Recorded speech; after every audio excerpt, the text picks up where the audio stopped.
Finland, Singapore और Japan जैसे देशों ने शिक्षा के क्षेत्र में उल्लेखनीय सफलता हासिल की है। इन देशों के छात्र पीसा रैंकिंग में लगातार शीर्ष स्थान बनाए हुए हैं। फिनलैंड में शिक्षकों को उच्च स्तर का प्रशिक्षण दिया जाता है, जबकि सिंगापुर में गणित और विज्ञान शिक्षा पर विशेष जोर दिया जाता है।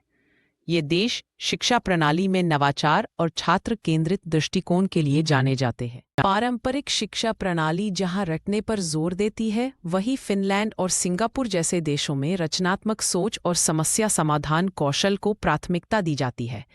शोध बताते हैं कि रचनात्मक शिक्षा प्राप्त छात्र वास्तविक जीवन की चुनौतियों का बेहतर समाधान ढूंढ पाते हैं। यह दृष्टिकोण छात्रों के आलोचनात्मक चिंतन कौशल को विकसित करता है। फिनलैंड में शिक्षकों को समाज में सर्वोच्च सम्मान दिया जाता है।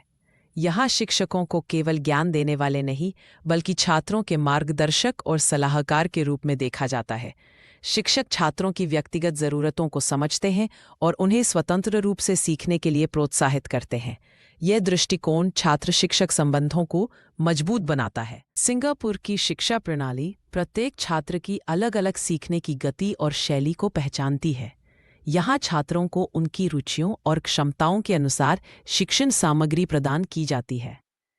इस व्यक्तिगत दृष्टिकोण से छात्रों का आत्मविश्वास बढ़ता है और वे अपनी पूरी क्षमता तक पहुंच पाते हैं। जापानी शिक्षा प्रणाली में जीको सागयो अवधारणा पर जोर दिया जाता है। वास्तविक जीवन के अनुप्रयोगों के माध्यम से सीखना। छात्र सामुदायिक समस्याओं पर काम करते हैं और व्यावहारिक समाधान विकसित करते हैं। यह दृष्टिकोण छात्रों को सैद्धांतिक ज्ञान को व्यावहारिक स्थितियों में लागू करने में मदद करता है। फिनलैंड की शिक्षा प्रणाली भावनात्मक बुद्धिमत्ता (EQ) को शैक्षणिक सफलता से अधिक महत्व देती है।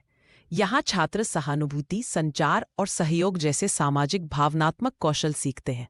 शोध बताते हैं कि उच्च EQ वाले छात्र न केवल अकादमिक रूप से बेहतर प्रदर्शन करते हैं, बल्कि जीवन में अधिक संतुष्ट भी रहते हैं। सिंगापुर में शिक्षक छात्रों को असफलता को सीखने की प्रक्रिया का हिस्सा मानने के लिए प्रोत्साहित करते हैं।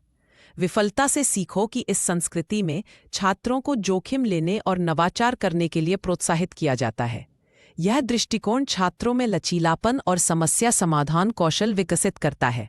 जापान ने शिक्षा में प्रौद्योगिकी के एकीकरण में अग्रणी भूमिका निभाई है। यहाँ छात्र AI, रोबोटिक्स और वर्चुअल रियलिटी जैसी उन्नत तकनीकों के माध्यम से सीखते हैं। यह नवाचारी दृष्टिकोण छात्रों को भविष्य की डिजिटल दुनिया के लिए तैयार करता है और उनकी तकनीकी साक्षरता को बढ़ाता है। फिनलैंड में स्थिरता और सामाजिक जिम्मेदारी को पाठ्यक्रम का अभिन्न अंग बनाया गया है। छात्र पर्यावरणीय परियोजनाओं में भाग लेते हैं और सामुदायिक सेवा के माध्यम से नागरिक जिम्मेदारी सीखते हैं। यह दृष्टिकोण छात्रों को जिम्मेदार वैश्विक नागरिक बनने के लिए तैयार करता है, जो स्थायी भविष्य के लिए प्रतिबद्ध है। शिक्षा के भविष्य में एक समग्र दृष्टिकोण शामिल है, जो शैक्षणिक उत्कृष्टता, तकनीकी निपुणता, भावनात्मक बुद्धिमत्ता और सामाजिक जिम्मेदारी को एकीकृत करता है। फिनलैंड, सिंगापुर और जापान जैसे देश हमें दिखाते हैं कि जब शिक्षा मानवीय मूल्यों और नवाचार के संतुलन पर केंद्रित होती है, तो यह न केवल बेहतर छात्रों को, बल्कि बेहतर मनुष्यों को भी आकार दे सकती है।